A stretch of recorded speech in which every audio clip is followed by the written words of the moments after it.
So I've been pondering for a while what I'm going to do with this plan. And I'm going to hold with the vote I took last week because I don't see any point at this point in voting against it.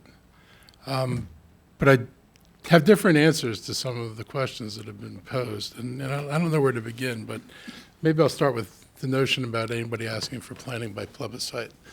I don't believe in planning by plebiscite either. But I don't believe in what the planning department's doing. I mean, this planning department, which likes to talk about its long and storied history, is moving about as rapidly as possible from the things that earned it a reputation as they possibly can. And, you know, my own experience serving on the Silver Spring Sector Plan CBD Advisory Committee, Citizens Advisory Committee, where the CBD was drawn about as tightly as you could around the commercial area and yet involved all the surrounding neighborhoods because there was an understanding that what I do in the core or what I do in the center, which is vital to the neighborhoods surrounded, affects the neighborhoods that surround it. And so all of us were brought into it. And I was a Tacoma Park resident living off of Flower Avenue. It wasn't like I was a direct next door neighbor, but I was representing the city of Tacoma Park.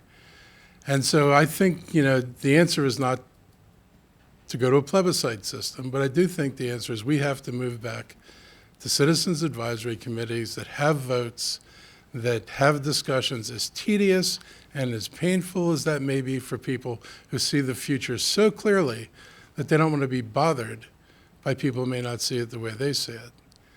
We need to go through that process. And if we go through that process, I never know plans that ever came out of Montgomery County that had no growth. It never happened that residents stood up and said, nothing's happening here. Things always happened here. And the county changed, and it got a reputation, a positive reputation for the kind of changes it was able to embrace. So my response to the people who's unhappy is that I'm going to work very hard, and I know some other colleagues have some misgivings about where we've gone, and that we can redirect the board to do planning in a way that's more inclusive of the community, not just more meetings and charrettes, but like actually being allowed to vote on something. What a novel concept. And I think, you know, the concern about reaching out to the broader community, not the folks who are always represented by the neighborhood associations, is equally valid. We can do, and we have to find a way to do both. It can neither be dominated by the most active people in the neighborhood, nor dominated by planners, not meaning it to be too pejoratively. There's got to be a process better than the process we've gotten ourselves to. I give the council credit for making a lot of substantial changes. Roger has listed a number of things that radically improve this plan. And in particular, the making a mess out of River Road, which is totally unnecessary for people who wanted to redevelop a shopping center. Why we went down that rabbit hole, I don't know. More significant to me is the removal of the changes to the I-4 zone. I'm still wondering what day and age I live in where someone talks about eliminating 1,000 jobs and thinks that's a particularly bright idea, which are the number of jobs in the I-4, according to your documents, as originally proposed. And that would have been a serious problem with us folks.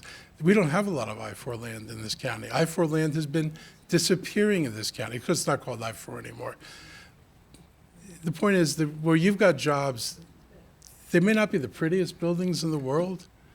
You know, I'm sure the jobs in Detroit weren't in the prettiest buildings in Detroit, but they were jobs and they made a difference and they let people make a living and they were good jobs. And I think that, you know, we need to be more understanding. And I'll go back again to my experience in Silver Spring.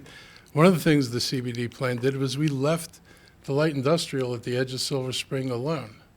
The places where Jackie was able to find root, the places where there's a million car repair shops, which we all use, and a bunch of other smaller uses that thrive over there. And we didn't bite on it and say, let's just rezone all of the central district for high density.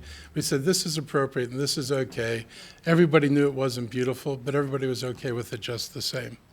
And I think that was a good thing. I think we shouldn't oversell the housing difference, frankly. The difference between 12.5% and 15% is not exactly a big number, particularly if you're talking about 1,200 housing units total. And when the planning board tells you this is the only place you can put affordable housing between the Potomac River and Harper's Ferry, the fact that what you're putting there, the delta is the difference between 12.5 and 15%. It's, well, one project, Roger, not on all. So that's, it's something a little bit less to get excited about. We shouldn't, people on the other side shouldn't oversell doom and gloom, and we shouldn't oversell the brilliance of our plan. It is, I believe, going to be better than what's there now, certainly for the shopping center, and River Road will be in a better place. And I think on balance, it's far better than what was brought over to us from the planning board. So I will vote for it. I'll hope that the council entertains provisions that keep us from being put in this position again, which I don't think any of us found particularly entertaining.